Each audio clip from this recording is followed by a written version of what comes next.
بسم اللہ الرحمن الرحیم۔ آج ہم اپنی دوسری نظم نعت پڑھیں گے۔ نعت کے شاعر حفیظ طیب ہیں، جنہوں نے یہ نعت بہت محبت اور عقیدت میں ڈوب کر لکھی ہے۔ جیسا کہ آپ کو پتہ ہے کہ نعت سے مراد رسول پاک صلی اللہ علیہ وآلہ وسلم کی مدح سرائی کرنا، آپ صلی اللہ علیہ وآلہ وسلم کی تعریف بیان کرنا اور آپ کی ذات بابرکات میں جو خوبیاں ہیں اور ان کی ظاہری اور باطنی شخصیت جو ہے اس کو بیان کرنا نعت کہلاتا ہے۔ سب سے پہلے ہم نعت کے شاعر حفیظ طیب کے حوالے سے تھوڑا سا تعارف حاصل کریں گے۔ معروف نعت کو شاعر جناب حفیظ طیب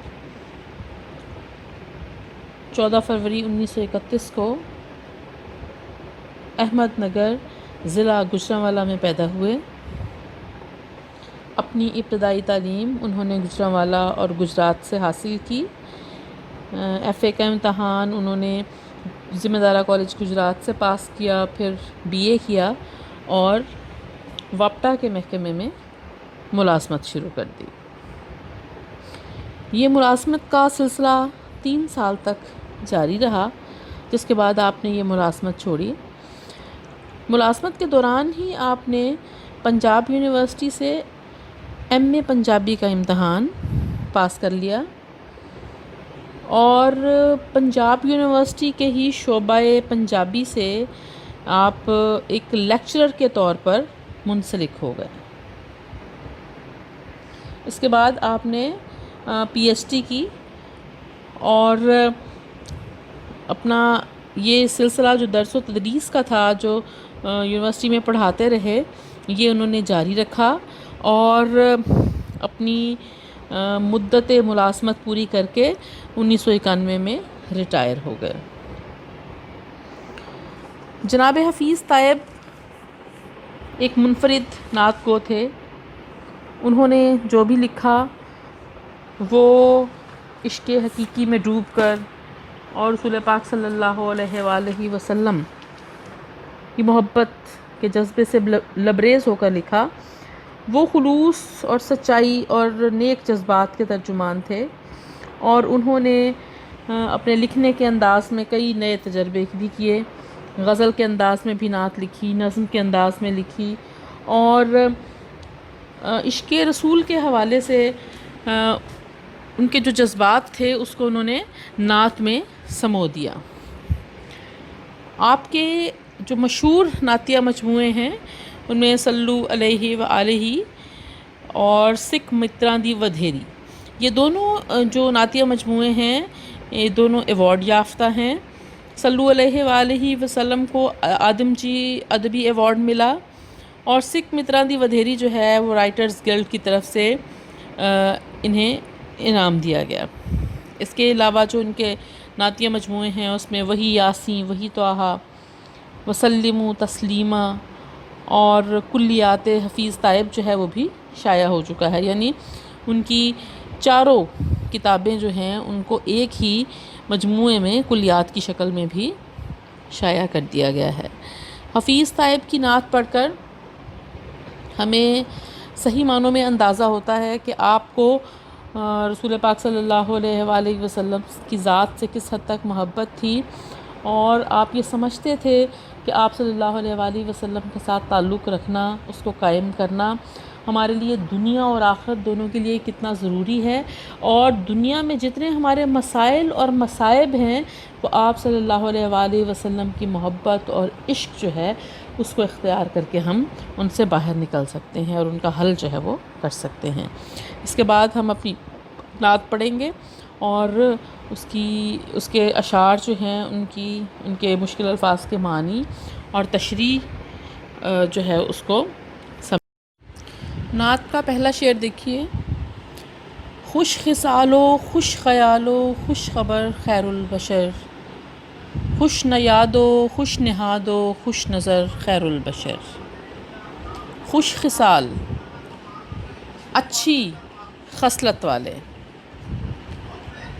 خوش خیال، اچھے خیال والے، اچھی سوچ والے.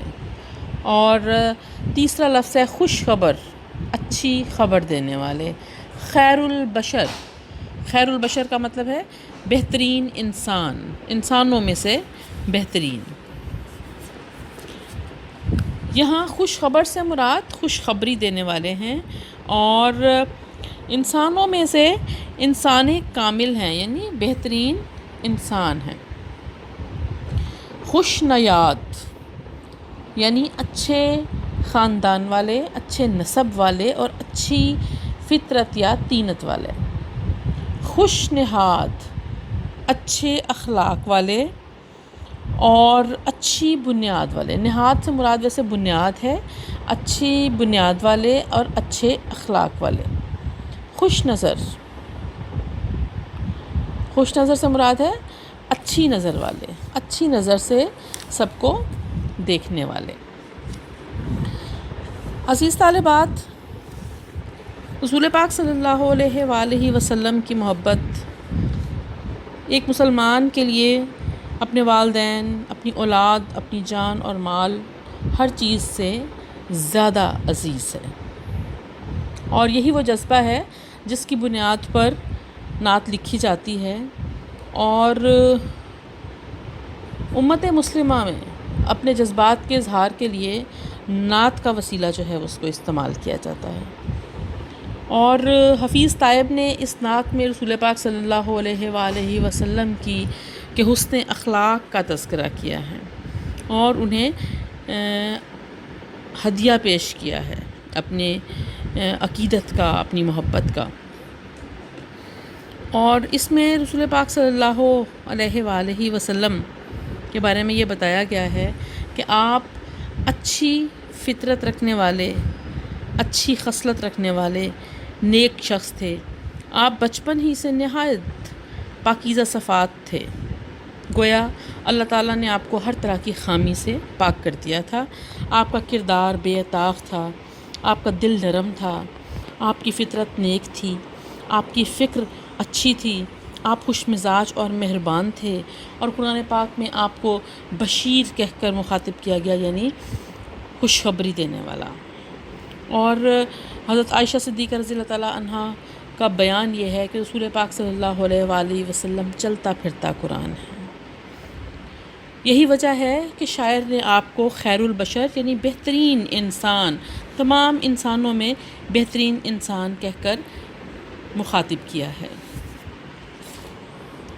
اور اس کے علاوہ اگر ہم دیکھیں تو آپ صلی اللہ علیہ وآلہ وسلم کی پوری زندگی جو ہے وہ ہمیں اس طرح کی نظر آتی ہے جو کہ عام انسانوں کے لیے رحمت، آپ کو رحمت للعالمین بھی کہا جاتا ہے، کیونکہ آپ دنیا کے تمام انسانوں کے لیے ایک خوشخبری لے کر آئے، یعنی اللہ کا پیغام جو ہے ان دلوں کے لیے جو کہ مایوس تھے، ان دلوں کے لیے جو کہ ظلمت میں تھے، وہ لوگ جو کہ جہالت میں تھے، ان کے لیے ایک خوشخبری لے کر آئے کہ آپ نے انہیں اللہ کا پیغام بتایا، اللہ کا پیغام سنایا اور انہیں صراط مستقیم کی طرف بلایا.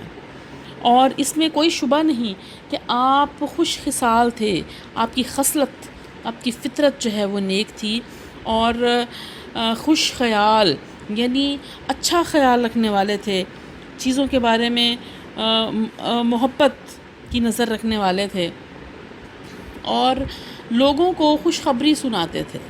اللہ تعالیٰ اگلی دنیا میں انسانوں کے لیے ان کے اچھے اعمال کے بدلے میں جو کچھ جس چیز سے انہیں نوازنے والے تھے وہ یہ خوشخبری سنانے والے تھے. خوش نیات یعنی اچھے نسب، اچھے قبیلے سے آپ کا تعلق تھا، یعنی قریش کا وہ قبیلہ جو کہ ایک معزز قبیلہ تھا.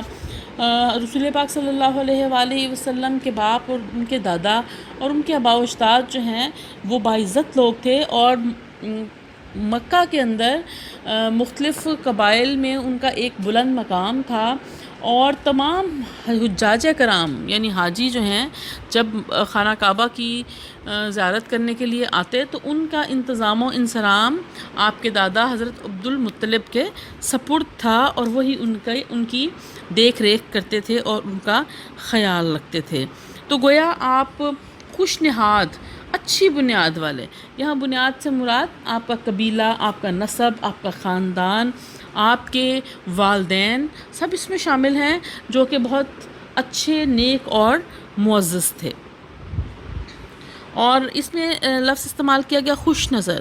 خوش نظر سے مراد یہ ہے کہ دوسروں کو محبت بھری نظر سے دیکھنے والا، دوسروں کا خیال رکھنے والا. اور آپ صلی اللہ علیہ وآلہ وسلم جو ہیں، اگرچہ ہم ان کی زندگی میں دیکھتے ہیں کہ جب آپ نے اسلام کا پیغام جو ہے وہ اہل عرب تک پہنچایا، قریش تک پہنچایا، تو اس کے جواب میں آپ صلی اللہ علیہ وآلہ وسلم کو کافروں کی، مشرکوں کی گالیاں سننی پڑیں اور ان کے ظلم و ستم کو سہنا پڑا، اور ان کے جتنے بھی انتقامی جذبات اور انتقامی وار تھے ان کا مقابلہ کرنا پڑا. لیکن اس کے باوجود آپ صلی اللہ علیہ وآلہ وسلم نے ان کی گالیوں کے جواب میں ان کے دعائیں دیں، اور انہیں کبھی بھی، حتیٰ کہ آپ یہ دیکھیں کہ جب طائف میں گئے اور وہاں پر لوگوں نے پتھر مار مار کر آپ کے کپڑے لہو لہان کر دیے اور آپ کو زخمی کر دیا، تو اس وقت بھی جب حضرت جبرائیل علیہ السلام نے آ کر آپ سے کہا کہ اگر آپ کہیں تو اللہ کے حکم سے یہ پہاڑ جو ہے میں اہل طائف پر الٹا دوں، تو آپ صلی اللہ علیہ وآلہ وسلم نے انہیں معاف کیا اور ایسا کرنے سے منع کیا. تو ہم یہ کہہ سکتے ہیں کہ آپ صلی اللہ علیہ وآلہ وسلم تمام دنیا کے لوگوں کے لیے ایک حسین اور مثالی نمونہ تھے، اور آپ کی عادات اور آپ کے خیالات جو ہیں بہت پاکیزہ اور صاف تھے، اور ان کا ایک ایک عمل جو ہے وہ ان کے سچے ہونے کی گواہی دیتا تھا، اور ان کا ایک ایک کام جو ہے وہ یہ بتاتا تھا کہ آپ کی نیت اچھی اور نیک ہے اور آپ سچے اور امانت دار ہیں. یہی وجہ ہے کہ آپ کو صادق اور امین کہا جاتا تھا. یعنی گویا ہم یہ کہہ سکتے ہیں کہ زندگی تیری سراپا آدمیت کا عروج، زندگی تیری سراپا آدمیت کا عروج، تیرا درس زندگی فطرت کا پیغام حسین. یعنی چونکہ آپ نے رہتی دنیا کے لیے پیغام دینا تھا اور انہیں بتانا تھا کہ زندگی کیسے گزارنی چاہیے، اور ایک نیک انسان اور ایک اچھا انسان کس طرح ہوتا ہے، جو کہ دوسروں کے ساتھ اچھا سلوک کرتا ہے، جو غریب و مسکینوں کے ساتھ اچھا سلوک کرتا ہے. تو یہ سب کچھ جو ہے وہ خیر البشر، بہترین انسان بن کر آپ نے دکھا دیا، اور لوگوں کے لیے، رہتی دنیا کے لیے ایک مثال جو ہے وہ قائم کر دی.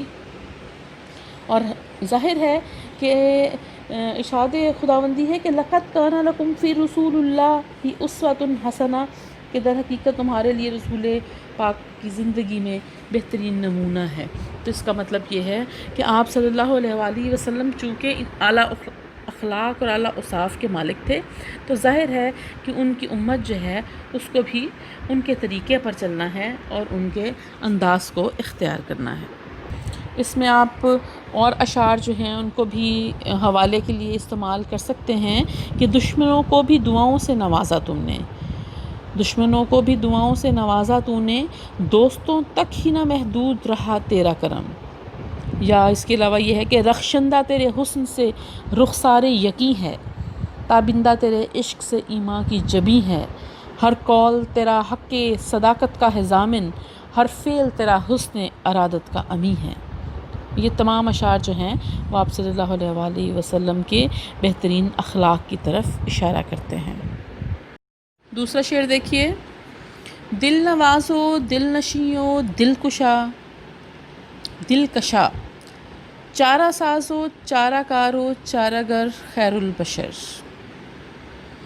دل نواز، مہربان، دلوں کو نوازنے والا. دل نشیں، دل میں بیٹھ جانے والا، دل میں رہنے والا، دل میں نشست اختیار کرنے والا.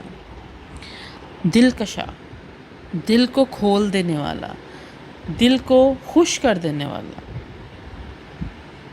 چارہ سازو چارہ کارو چارہ گر خیر البشر. چارہ ساز، چارہ ساز کا مطلب ہوتا ہے مسائل کو حل کرنے والا، یعنی غم خوار. چارہ کار، مددگار، بھلائی کرنے والا. چارہ گر، چارہ گر کا مطلب ہوتا ہے معالج، کام کرنے والا، مدد کرنے والا۔ یہ تمام اشعار، تمام الفاظ تقریباً ان کے معنی جو ہیں وہ قریب قریب ہیں اور ایک دوسرے سے ملتے ہیں۔ ہم نے پہلے شعر میں بھی دیکھا کہ اس میں لفظ خوش کو استعمال کر کے خوش خصال، خوش خیال، خوش خبر، خوش نیاد، خوش نہاد، خوش نظر بنایا گیا، یعنی یہ تراکیب جو ہیں وہ بنائی گئیں۔ اور دوسرے شعر میں بھی ہم دیکھتے ہیں کہ دل کو استعمال کر کے اس کو کہتے ہیں تکرار لفظی، یعنی الفاظ کی تکرار سے شعر کے اندر جو ہے وہ حسن اور خوبصورتی پیدا کی گئی ہے۔ اسی طرح دوسرے مصرعے میں چارہ ساز، چارہ کار، چارہ گر اور الفاظ کو دہرایا گیا ہے اور اس میں تکرار کی گئی ہے، اور یہ در حقیقت ان کو سننا ہمارے کانوں کو بھلا لگتا ہے۔ اس شعر کے اندر شاعر جو ہیں وہ رسول پاک صلی اللہ علیہ وآلہ وسلم کے بارے میں بیان کر رہے ہیں کہ آپ انسانی دلوں کو نوازنے والے، اپنی طرف کھینچنے والے اور اپنی محبت سے انہیں سرفراز کرنے والے تھے، اور انہوں نے نہ صرف یہ کہ لوگوں کو اپنی طرف راغب کیا، بلکہ اپنی محبت کے نقوش ان کے دل پر اس طرح سے چھوڑ دیے کہ جب انہوں نے اللہ کا پیغام جو ہے وہ آپ صلی اللہ علیہ وآلہ وسلم نے اللہ کا پیغام جب لوگوں تک پہنچایا تو انہوں نے اس کو قبول کر لیا، اور آپ سے محبت کرنے والے لوگ جو ہیں وہ آپ کے پیچھے چل پڑے۔ اور اس میں انہوں نے یہ بھی کہا ہے کہ آپ صلی اللہ علیہ وآلہ وسلم نے انہیں سیدھا راستہ دکھایا، اور اس جہالت اور خرابی کے دور میں بھٹکے ہوئے انسانوں کو سیدھا راستہ دکھایا، اور انسانیت کے غم کو اپنا غم سمجھا، اور بیچاروں کی چارہ گری کی۔ یہاں چارہ ساز سے مراد یہ ہے کہ بگڑے ہوئے کام بنانے والا، مسائل کو حل کرنے والا، تکلیفوں اور مصیبتوں میں مددگار اور مشکلات کو حل کرنے والا۔ اور آپ نے ایسے لوگ جو کہ غریب تھے، ایسے لوگ جو کہ لاچار تھے، جن کا کوئی مددگار نہیں تھا، آپ نے ان کی چارہ گری کی، آپ نے ان کا ہاتھ پکڑا، آپ نے ان کی دستگیری کی، آپ نے بیمار دلوں کو شفا عطا کی، اور آپ نے اللہ کا پیغام پہنچا کر لوگوں کے مردہ دلوں اور ذہنوں کو زندہ کیا، اور آپ نے اپنے لوگوں کو حق کی طرف بلایا، اور ایک ایسا معاشرہ جو کہ جس کے بارے میں یہ کہنا چاہیے کہ جہالت میں ڈوبا ہوا تھا، سراسر جہالت میں ڈوبا ہوا تھا، اور قبیح قسم کی رسمیں اور قبیح قسم کے معاملات اور کردار جو ہے وہ ان کے اندر آ چکے تھے، ان کو اس جہالت سے، اس گہرائی سے، اس اندھیرے سے انہیں نکال کر اسلام کی روشنی سے سرفراز کیا۔ اور صرف ایسا ہی نہیں بلکہ جس شخص کو بھی مدد کی ضرورت پڑتی، آپ آگے بڑھ کر جو ہے وہ اس کی مدد کرتے۔ یعنی ہم یہ کہہ سکتے ہیں کہ میرا کمال فن تیرے حسن کلام کا غلام، میرا کمال فن تیرے حسن کلام کا غلام، بات تھی جاں فضا تیری، لہجہ تھا دل ربا تیرا۔ یعنی آپ کی بات کرنے کے انداز میں اتنی شیرینی تھی، آپ کی زبان میں اتنی مٹھاس تھی کہ لوگوں کے دل جو ہیں وہ آپ کی طرف کھینچے چلے آتے۔ اور اس کے علاوہ فقیروں کا ملجا، ضعیفوں کا ماوا، یتیموں کا والی، غلاموں کا مولا۔ یعنی ماوا کا مطلب ہوتا ہے مددگار، یتیموں کا والی ان کا ساتھی، غلاموں کا مولا ان کا مددگار، فقیروں کا ملجا ان کا ساتھ دینے والا۔ یعنی آپ صلی اللہ علیہ وآلہ وسلم نے تمام دکھی دلوں کو جوڑا، ٹوٹے ہوئے دل جو ہیں ان پر مرہم لگایا، اور ان کو اپنے سایہ رحمت میں ان کو جگہ دی، اور لوگوں کو اپنی طرف بلایا، ان کے دل کو اپنی طرف سے متنفر نہیں کیا۔ اسلام امن کا دین ہے، اسلام آشتی کا دین ہے۔ تو اس طرح سے آپ صلی اللہ علیہ وآلہ وسلم نے لوگوں کو اپنی طرف بلایا، ان کو متنفر نہیں کیا۔ اور اس میں شاعر جو حفیظ طائب ہیں وہ یہی بتا رہے ہیں کہ آپ وہ ہستی تھے جو کہ لوگوں کے دلوں میں اپنی محبت پیدا کرنے والے تھے، اپنے رب کی محبت پیدا کرنے والے تھے، انہیں خود سے دور کرنے والے نہیں تھے۔ شعر نمبر 3 پڑھیں گے۔ سر بسر مہر و مروت، سر بسر صدق و صفا، سر بسر لطف و عنایت، سر بسر خیر البشر. سر بسر سر سے پاؤں تک، مکمل.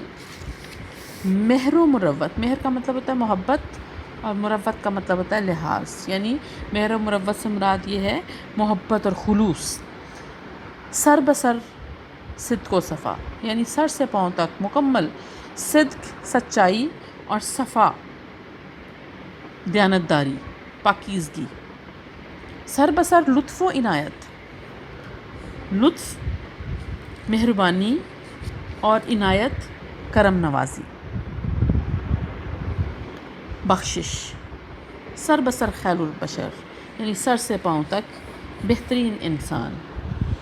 نعت کے اس تیسرے شعر میں شاعر نے ہادی دو جہاں صلی اللہ علیہ وآلہ وسلم کی مزید صفات بیان کی ہیں اور یہ کہا ہے کہ آپ کی ذات بابرکات اپنے اور پرائے سب کے لیے محبت، خلوص، شفقت اور عنایت کا مجموعہ تھی، اور اس کا مجسم مظاہرہ آپ صلی اللہ علیہ وآلہ وسلم کی حیات مبارکہ میں ہمیں دیکھنے کو ملتا ہے. جیسے میں نے پہلے بھی ذکر کیا کہ آپ سر سے پاؤں تک محبت و مروت تھے اور دشمنوں کے ساتھ بھی محبت کا سلوک کرتے، ان کے ساتھ بھی مہربانی کا سلوک کرتے. وہ لوگ جو آپ کو پتھر مارتے، وہ لوگ جو آپ کے ساتھ برا سلوک کرتے، نماز پڑھتے ہوئے آپ کے اوپر گندگی اور غلاظت اور کھالیں پھینک دیتے، آپ ان کے لیے ہدایت کی دعا کرتے.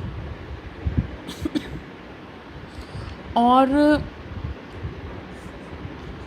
صدق و صفا کی مثال ہم اس طرح سے دے سکتے ہیں کہ اسلام آنے سے پہلے ہی آپ صلی اللہ علیہ وآلہ وسلم کو صادق اور امین کہہ کر پکارا جاتا تھا. صادق یعنی سچ بولنے والا، امانت، امانت دار، امانتیں رکھنے والا. اور یہ خوبیاں جو ہیں یہ اللہ تعالیٰ نے آپ کی ذات کے اندر جو ہے وہ شروع سے ہی راسخ کر دی تھی، پکی کر دی تھی. اور آپ کی امانت داری کا یہ عالم ہے کہ جب کفار آپ کو قتل کرنے کے درپے ہیں تو بھی امانتیں آپ صلی اللہ علیہ وآلہ وسلم ہی کے سپرد کرتے ہیں. اور جب آپ ہجرت کرنے لگے مدینہ کے لیے تو وہ تمام امانتیں جو ہیں وہ حضرت علی رضی اللہ تعالیٰ عنہ کے سپرد کیں اور انہیں یہ کہا کہ یہ امانتیں ان کے مالکوں تک پہنچا کر وہاں سے رخصت ہوں. اور اگر آپ صلی اللہ علیہ وآلہ وسلم کی لطف و عنایت کو دیکھنا ہے تو ہم یہ دیکھتے ہیں کہ فتح مکہ کے موقع پر جب آپ صلی اللہ علیہ وآلہ وسلم نے اپنے تمام دشمنوں کو شکست دے دی اور تمام کے تمام آپ کے سامنے جھک گئے اور ان کی طاقت جو ہے وہ ماند پڑ گئی اور وہ اب آپ کے رحم و کرم پر تھے. وہ لوگ جنہوں نے آپ کو سزائیں دیں، آپ پر سختیاں کیں، وہ عورت ہندا جس نے آپ کے چچا حضرت حمزہ کا کلیجہ چبا لیا، اور وہ ابو جہل جس نے، اور وہ ابو سفیان جنہوں نے پوری زندگی آپ کے ساتھ آپ کی مخالفت میں گزاری، آپ نے ان کو بھی معاف کر دیا. آپ نے انہیں بھی یہی کہا، اور حضرت ابو سفیان کے گھر کو دارالامان، امن کی جگہ قرار دیا. اگر ہم آپ صلی اللہ علیہ وآلہ وسلم کی سیرت طیبہ کا مطالعہ کریں تو ہمیں یہ پتہ چلتا ہے کہ وہ عورت جو آپ صلی اللہ علیہ وآلہ وسلم پر روز کوڑا پھینکتی تھی، جب ایک دن کوڑا پھینکنے نہیں آئی تو آپ کو یہ خیال آیا کہ کہیں وہ بیمار تو نہیں. آپ اس کے گھر گئے، دیکھا تو بیمار پڑی ہے.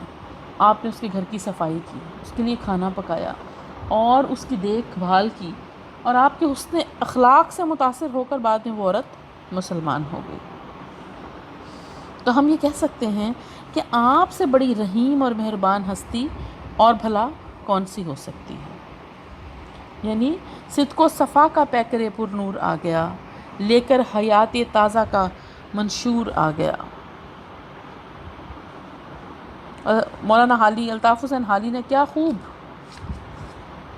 اپنی نظم میں لکھا مسدس مد و جزر اسلام میں کہ خطا کار سے درگزر کرنے والا، یعنی معاف کر دینے والا، بداندیش کے دل میں گھر کرنے والا، بداندیش برے خیال رکھنے والے کے دل میں گھر بنانے والا، مفاسد کا زیر و زبر کرنے والا، مفاسد یعنی وہ لوگ جو کہ جن کے دل صاف نہیں تھے، وہ لوگ جو مفسد تھے، وہ لوگ جو مشرک تھے، ان کا زیر و زبر کر دیا، ان کو تباہ کر دیا، اور قبائل کو شیر و شکر کرنے والا، اور وہ قبائل جو کہ صدیوں سے طرح طرح کی وجوہات پر صدیوں کی لڑائیاں لڑتے تھے، 100 سال کی لڑائی لڑتے تھے، کبھی پانی پینے پلانے پہ جھگڑا، کبھی گھوڑا آگے بڑھانے پہ جھگڑا، ان قبائل کو شیر و شکر کر دیا، ان کو ایسے کر دیا کہ جیسے دودھ اور چینی مکس ہو کر میٹھا بن جاتا ہے، میٹھا دودھ بن جاتا ہے، ویسا ان کو آپ نے شیر و شکر کر دیا۔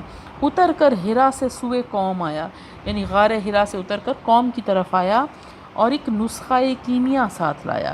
نسخہ کیمیا یعنی قرآن پاک، اللہ کا کلام، اور یہ اللہ کا کلام جو ہے جس نے ایک دیکھتے ہی ایک وحشی معاشرے کو اعلیٰ ترین تمدن اور اعلیٰ ترین تہذیب سے آشنا کر دیا۔ وہ لوگ جو کہ بکریاں چرانے والے تھے، وہ لوگ جو کہ چرواہے تھے، وہ لوگ جو اونٹ چرانے والے تھے، ان تمام لوگوں کو انہوں نے معرفت کے نور سے آشنا کر دیا، اور دنیا میں ان کو بڑے بڑے جرنیل بنا دیا، بڑے بڑے مبلغ بنا دیا، بڑے بڑے سردار بنا دیا، اور اہل عرب کو سربلندی عطا کی، دنیا میں ان کو اعلیٰ مقام عطا کیا۔